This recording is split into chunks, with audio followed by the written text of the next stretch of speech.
I was thinking, how am I gonna review The Fellowship of the Ring?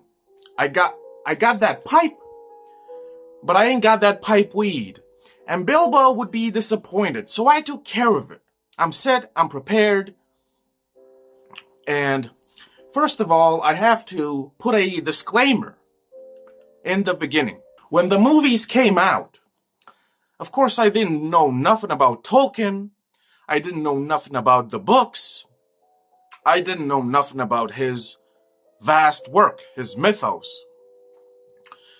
But what I realized was these three movies, they're special, they're different, and I watched them religiously. I have a few problems with the book, a few minute criticisms, and I hope that die-hard Tolkien fans won't be, offended. The problem is, and this is just me, okay? The only real problem is, the only real problem that I have is with the dialogue. The dialogue to me is a bit stiff. It is, let's just say that it has a staple. It has a certain guideline, right? It's kind of an old-fashioned way of talking. And I understand that this happens way back when, maybe even pre-medieval or thereabouts. And I guess that, it is implied that people spoke this way. And I never understood why, whenever there's a fantasy story of sorts, everybody has to talk in a certain way, alas, but it really, what this type of dialogue does is, it makes, unavoidably, it makes all the characters sound and speak exactly the same, which is a bit repetitive. It gets kind of dull. And what's more, it's that while I was reading it, I kind of came to a, to a stalemate where I just didn't care what characters had to say. Okay, I was interested when Frodo spoke. I was interested what Aragorn had to say, and maybe even a bit of Samwise Gamgee, but otherwise, and Gandalf, but otherwise, what everybody else said, it kind of didn't interest me, because everybody's just so, they're speaking the exact same way, okay? Another minor problem is, Merry and Pippin, at least in this first book, The Fellowship, they are completely, to me, they're not even one-dimensional. They are just there.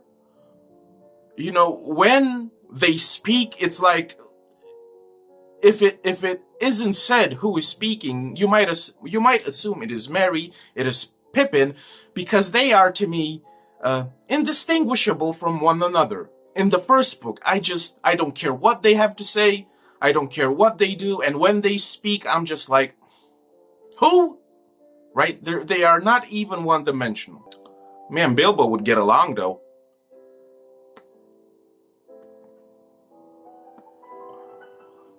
I think me and hobbits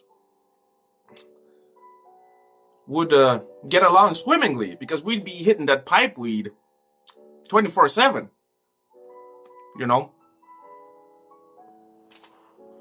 And some wine,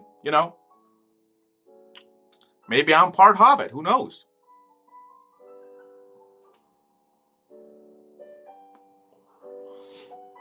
And another thing that I have a slight issue with is Aragorn. He has his, legendary kingly sword since the beginning. And the fact that he is the heir to the throne of Gondor, he is Isildur's heir, the one who will inherit the kingdom and become king. Maybe I have misread it, but I don't sense any sort of hesitation, any sort of, a bit, there is no bad blood. There is no hesitancy on Aragorn's part, which I think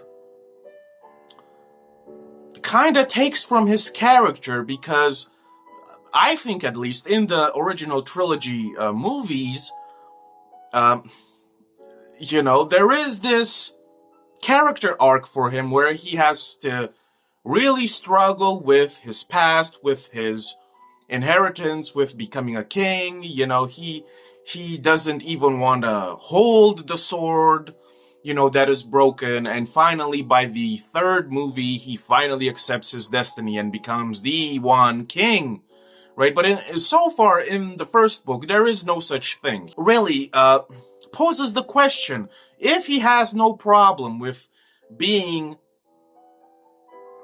the king of Gondor, then why has he spent, 70 years roaming around like being a ranger called Strider? What's the purpose? It doesn't make any sense to me plot-wise. Otherwise, if he has no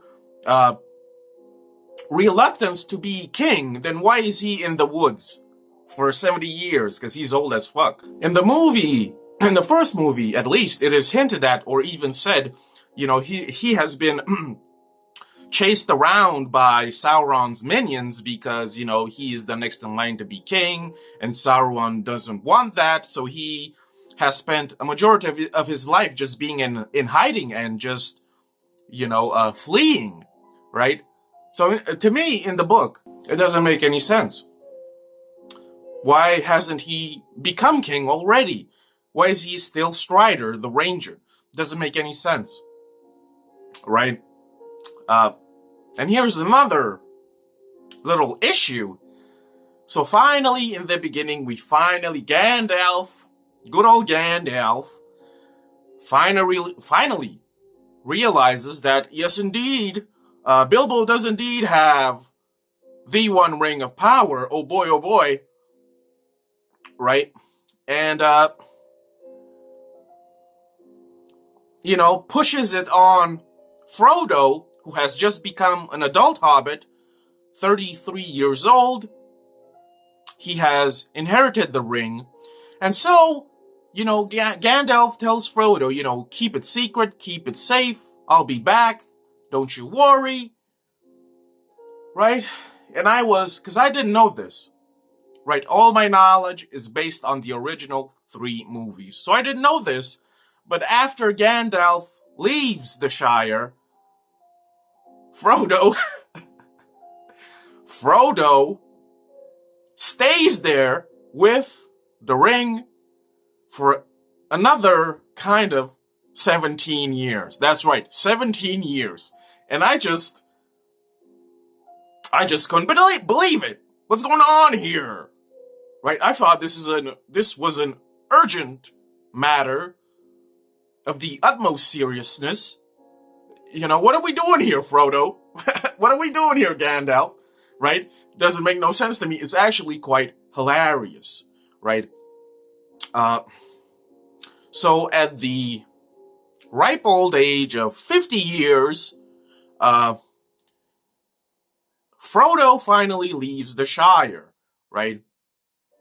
And from what I understand, Frodo is the oldest and Pippin is the youngest, right? And it's still astounding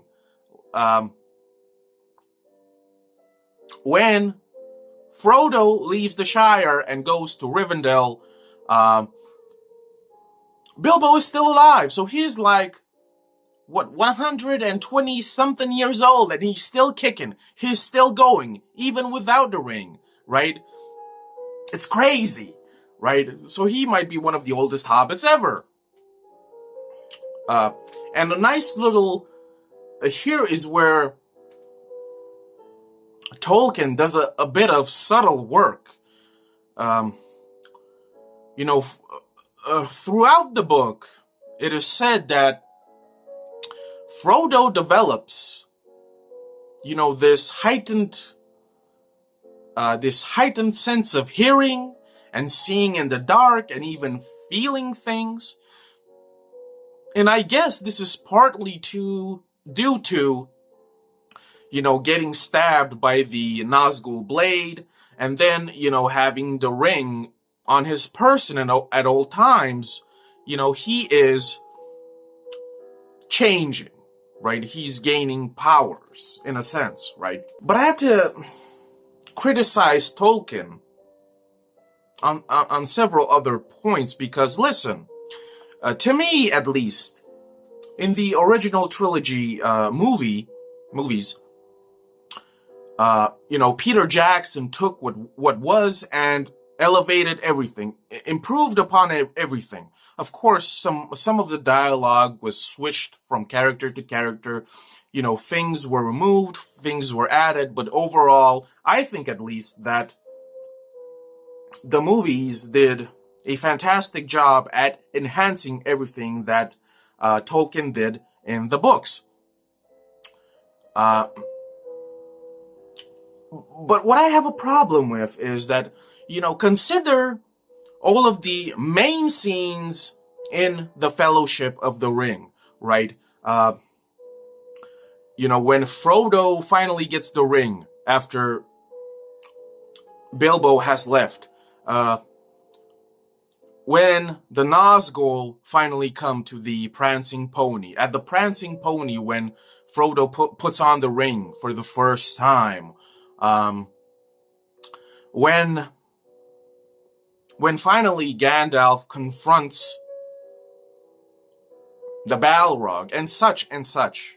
There are more examples. In the book, all of these main scenes, they lack, what you might call it, they lack that punch, that, what you might call it. It is, the scenes in the book, they lack that zest. They lack that hype, if you were, right?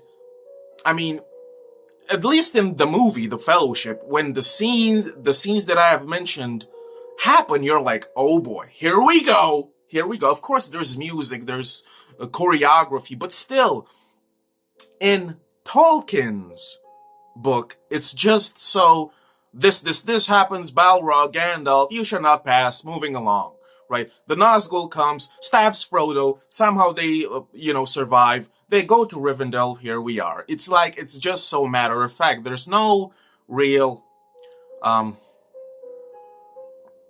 still can't find the word to, explain, right? They're treated as just another thing that happens. I think that's accurate, right?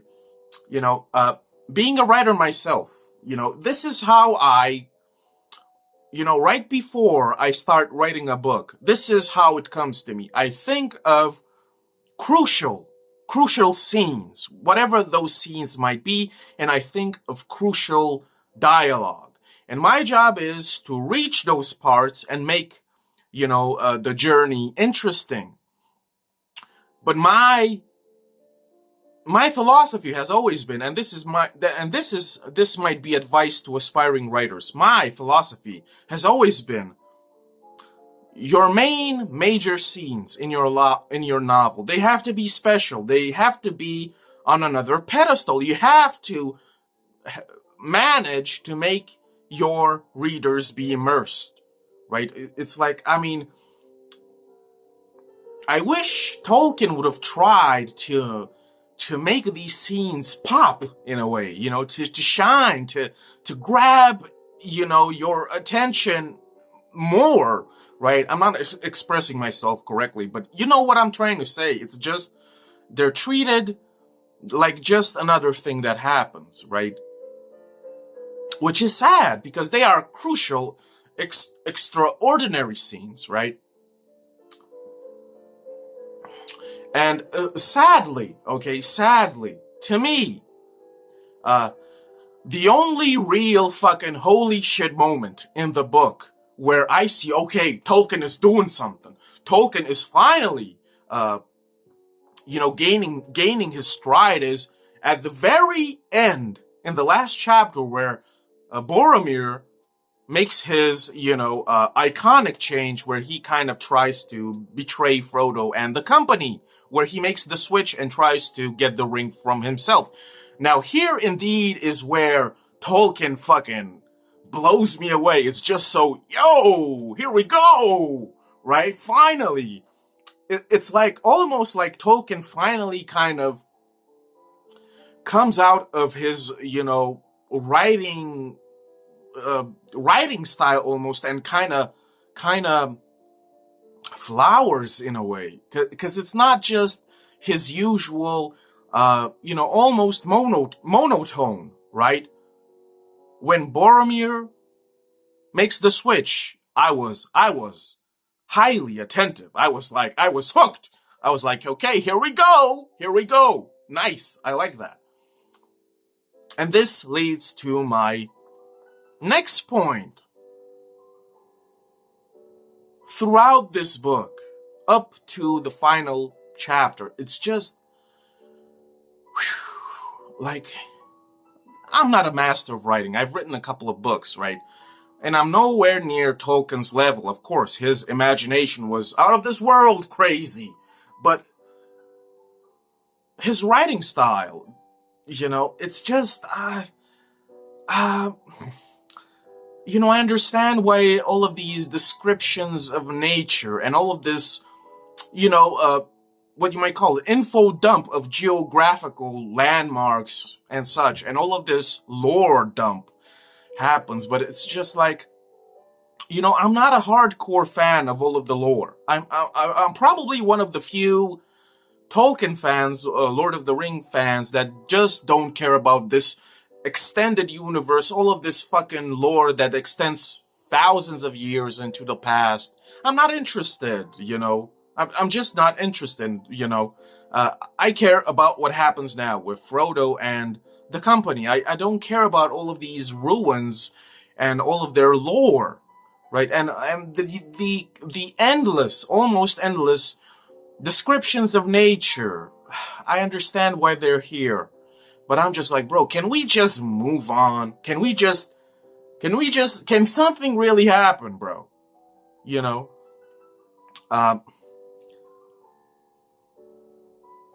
This is, I think, what really, at least to me, what really just kind of just makes me a bit exhausted is that, he Tolkien just took us on a journey, and the whole book is just like, we're going on this mountain, we're going on this hill, the grass is like this, it's snowing, we're tired, we don't have food, we have a little bit of food, we're in a snowstorm, let's make a fire, the enemy is there, I'm tired, I'm sleepy, I'm having dreams, let's talk about something. It's just, and I don't have a problem with this necessarily, but it's a bit dull. That's what I think, at least. To me, it's a bit dull, right? Like, all of this just walking around. How are we gonna, walk around this mountain? Well, let's go into Moria, and how are we gonna do that? And the passages, and we have to take a right and down, and I just don't care. I simply don't care, right? And here is where I'm gonna be extremely controversial. Because I kid you not, in every fucking chapter, after a couple of pages, somebody has to stop and start singing of high deeds, right? I kid you not, somebody has to sing something, and I keep reading, and I'm just like, every time this happens while I'm reading the book, I'm just like, okay, please, Tolkien, please stop, please, right? I'm begging Tolkien to stop with the fucking songs.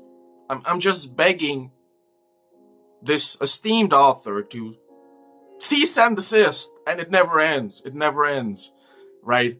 And to me at least, the songs, what they're about, they're not my cup of tea. I just don't vibe with them. Nature and a bit of lore about the elves and the Numenor and God knows what else. They're nice, and a lot of fans enjoy them enormously, and good for them. But to me, they're just like, I don't know. They almost seem like filler. You're on this crazy chase because the orcs are coming after you. You're tired as hell, right? And all the while this is happening, when you get a breather, somebody has to stop it. Oh boy, it's my turn to sing something. Y'all better listen about the fucking something that I'm gonna sing about. This is lore, okay? Y'all better pay attention. I got those pipes, okay? But anyway,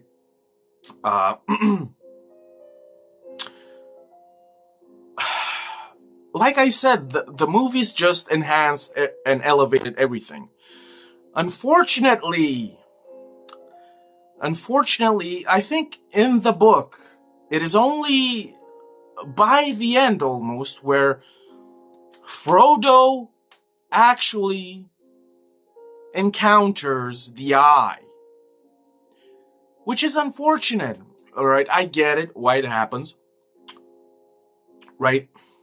But, it's just so much better in the movie, right? Automatically, it's like when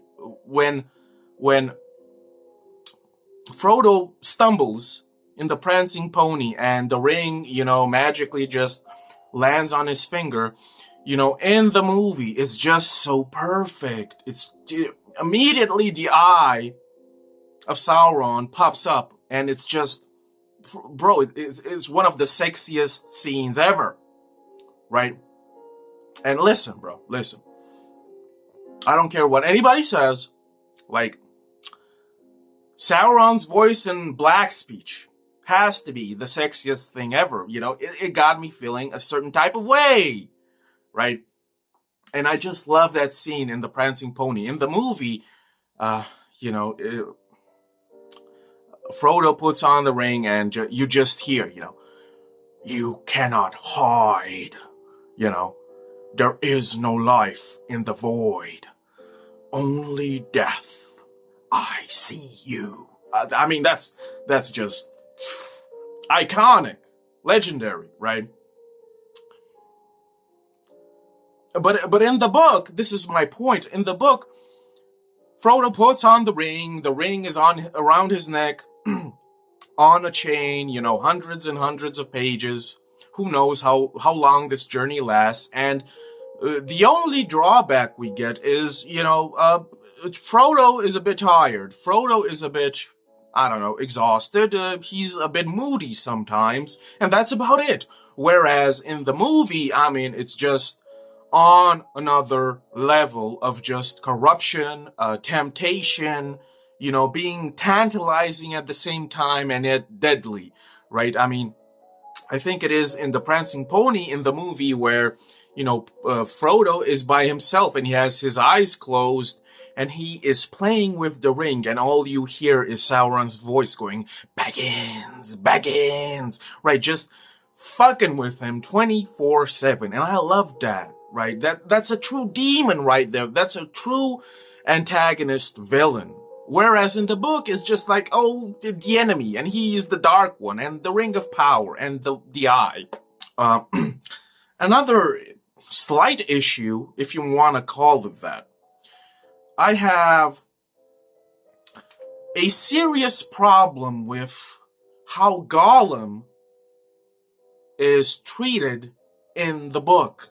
Because right from the beginning, Gandalf just comes out and just drops that info on us.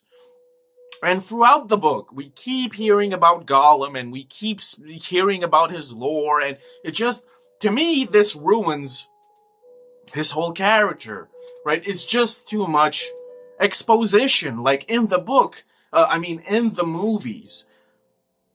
especially in the first one, it's treated so with such subtlety.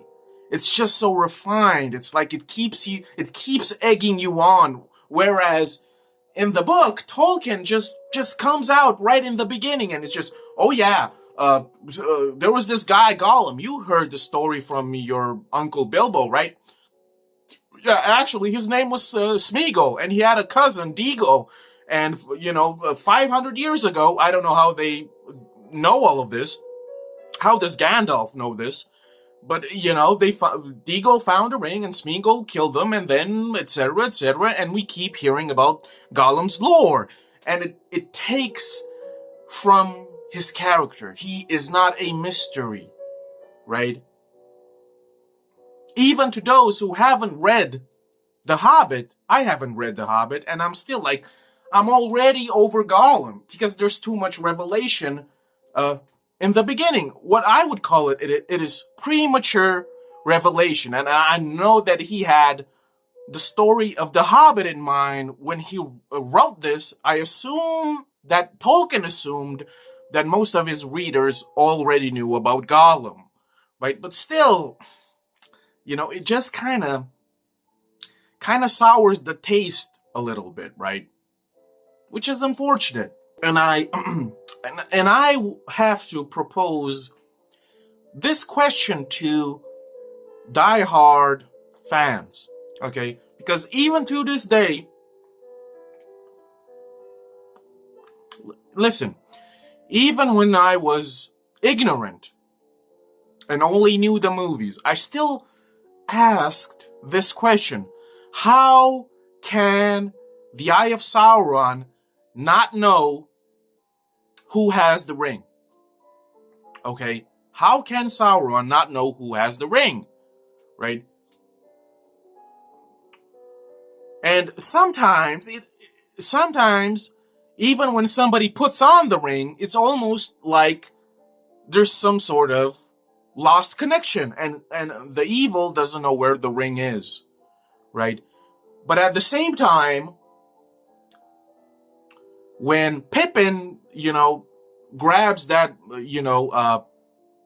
grabs Saruman's ball, and Sauron reads his mind, Sauron mistakes Frodo for Pippin for some reason, right? It's just so, I don't know what to say about this other than it is for the sake of plot, right?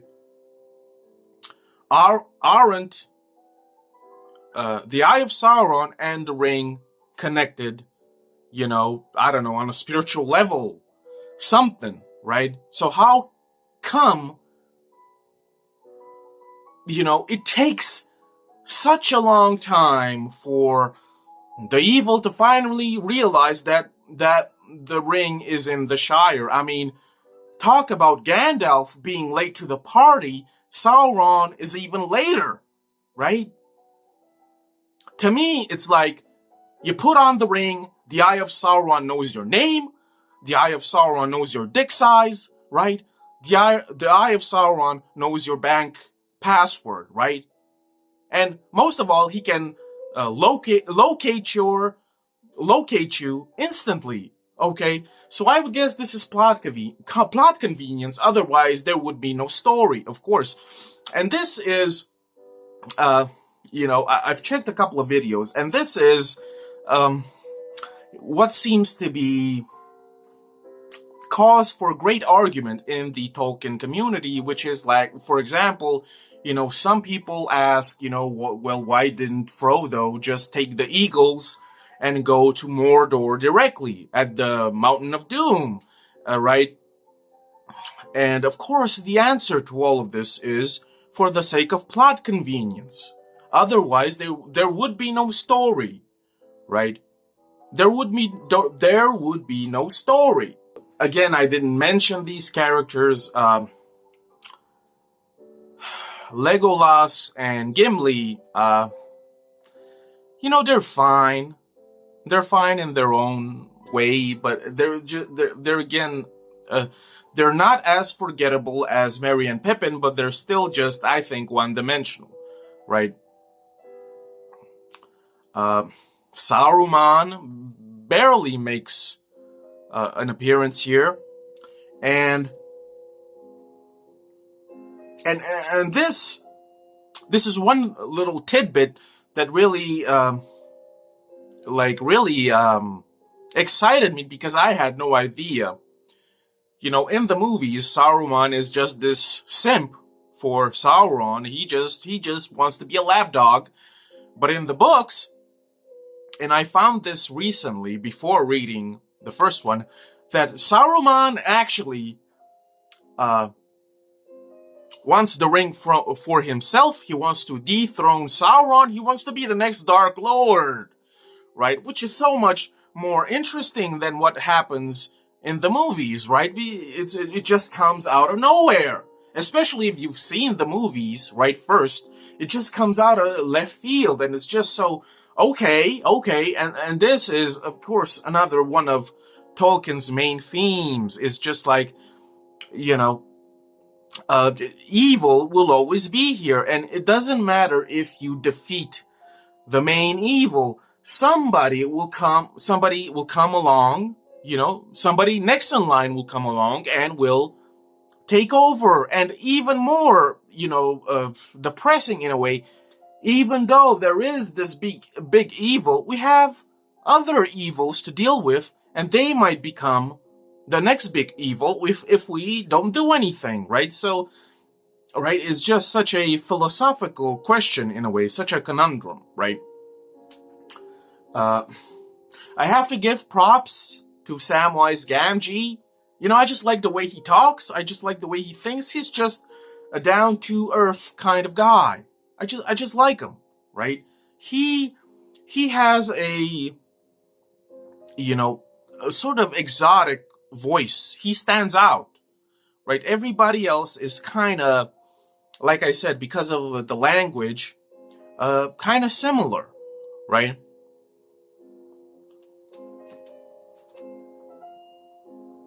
And I love the fact that in the beginning, and a lot of fans have said this, I love that in the beginning we hear about Frodo's parents, dying, in a boating accident, and then we never hear about them ever again. And, it is implied that maybe Gollum had something to do with their death.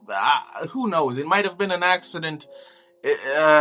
There's a lot of speculation, but I love the fact, and I didn't know this before, watching videos and such.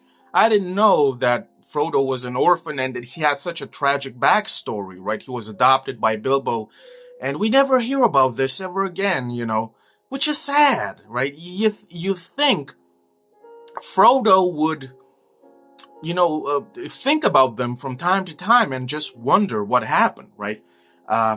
It is what it is, right? But I think I'll end the video with this, because let me tell you, the hobbits in the Shire, the version of hobbits in the movies are extremely different from the hobbits that Tolkien wrote about. Okay, there's an extreme distinction here. Because I didn't know this. Listen, in the movies and such, the hobbits are portrayed as this, in a comedic way. They are comedic relief. They are caricatures. Some of them might be a bit mean, and they might be a bit, frowning and such. But this is all for comedy purposes, right? Whereas in the book, especially in this one, in the Fellowship, boy, like, these hobbits are just vile.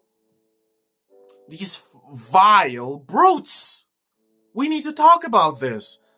The hobbits that Tolkien wrote about aren't these whimsical little halflings just interested in food and wine and pipeweed. No. They're vicious gluttons. They're gossipers. They are, merciless, bad mouthers. They are these avid chasers of wealth and riches, and they mistreat their own family members. They loathe their own relatives, not in the comedic way that you see in the movies, especially in the Hobbit movies. No, no, no. They wish that their family members were dead so that they can take their possession for themselves. And, you know, it's no wonder that Bilbo is just this cynical, pessimistic misanthrope, because he is surrounded on all fronts and on all flanks by these parasites and leeches and these mean, wretched creatures. I mean, I was shocked, and I'm gonna stand by this. This is the only thing that really shocked me about this book and about Tolkien. How he, showcases the hobbits in the Shire in this book is just, oh boy. I was shocked. Like, it kind of reminds me, it kind of reminded me of a lot of my relatives, if we're being honest. Oh, I kind of relate with Bilbo, right? We got things in common. And I was like, bro, if I were Bilbo, I'd get an AK-47, you know what I'm saying? An M16, you know what I'm saying? I mean, they're just the most annoying pieces of shit. And they are just praying for Bilbo to croak, and they are just praying for Frodo to have, an unfortunate accident so that they can get their hands on Bag End, right? And it's just, and this is the only thing that I can say about the hobbits of the Shire. They are one step away from committing manslaughter in the first degree. This is the only thing that saves them. This is the only redeeming quality. The fact that they haven't already butchered Bilbo and Frodo and taken their home for themselves. This is the only thing, right? So most of the hobbits in the Shire are such, hoodlums and hooligans that they're one step away from committing murder. Murder, so far, is off the table, but theft and who knows what else, it is fair game for them. So holy shit. A lot of hobbits are not these fantastically innocent and whimsical creatures. No way. Okay, they are the opposite. They are these... oh man. I mean, they are these, what's the word? Just spiteful, bitter, avid, gluttonous, loathsome creatures. Holy shit. But Tolkien was crazy with this. I don't know what Peter Jackson was thinking about, right?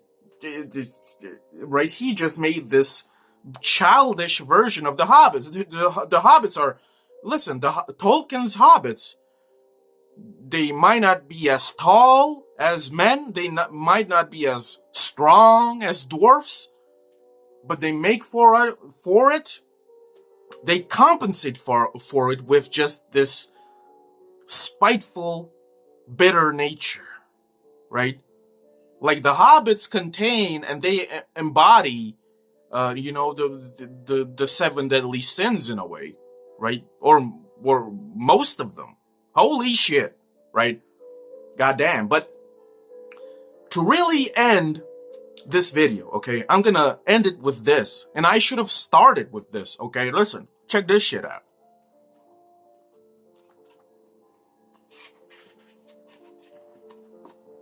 Okay, this is what every writer aspires to. This is what every writer wants to create.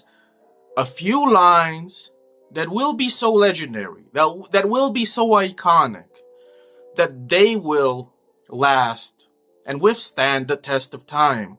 Okay? One ring to rule them all, one ring to find them, one ring to bring them all, and in the darkness bind them, in the land of Mordor, where the shadows lie. Right? That's it. Listen, if the whole book was nothing but these lines, that would have been sufficient. Okay, that would have been sufficient. You don't need anything else, in my opinion. It's already on that genius level. It's a masterwork, okay? 3 rings for the elven kings under the sky, 7 for the dwarf lords in their halls of stone, 9 for mortal men doomed to die, 1 for the Dark Lord on his dark throne. In the land of Mordor, where the shadows lie, 1 ring to rule them all, 1 ring to find them, 1 ring to bring them all, and in the darkness bind them, in the land of Mordor, where the shadows lie. That's it! 1 page! 1 page, boy, that's all you need, right? And I guess, I'm really gonna stop now, but this is the final question. So Sauron made all of these rings, and then he made the Master Ring to control all of the races. Is this it? Because it doesn't make sense otherwise. It's not really told outright why he made all of these rings, right? So he made 3 rings for the Elven Lords, Galadriel and all of these people, right? Maybe Elrond, right? And then he made 7 for the Dwarf Lords, which I guess kind of destroyed the dwarfs, right? And then we have 9 for mortal men destined to die, which I guess these 9 have become the 9 Nazgul, right? So, pretty much Sauron, with these great rings, has ruined all of the races, and the race of men are kind of scattered. The race of dwarves are barely holding on, and I guess the elves are kind of still doing all right. Although we do not know where the other 2 rings are. We only know that Galadriel has 1 ring of the 3. So Sauron almost won, right? So I guess this is it, right? He made the rings to kind of control everybody with his Master Ring, right? I guess, right? But that's about it, right? This is The Fellowship. A decent read, okay? I prefer the movies, I've watched them so many times when I was a kid, right when they came out, right? And I think what I'm gonna do is, now that I've finished The Fellowship, I'm gonna watch the movie, then I'm gonna read The Two Towers, and then I'm gonna watch the movie, because I haven't seen them in I don't know, maybe 15 years, maybe longer. It's crazy, right? I can't wait, because this, you can say whatever you want. Whether you prefer the books and everything else Tolkien has written, or if you prefer the, the movie universe, this is one of the greatest stories ever told, right? But anyway, if you wanna support your boy, I got a few books on Amazon. The link will be down below. Thanks for watching. Keep on reading. See ya.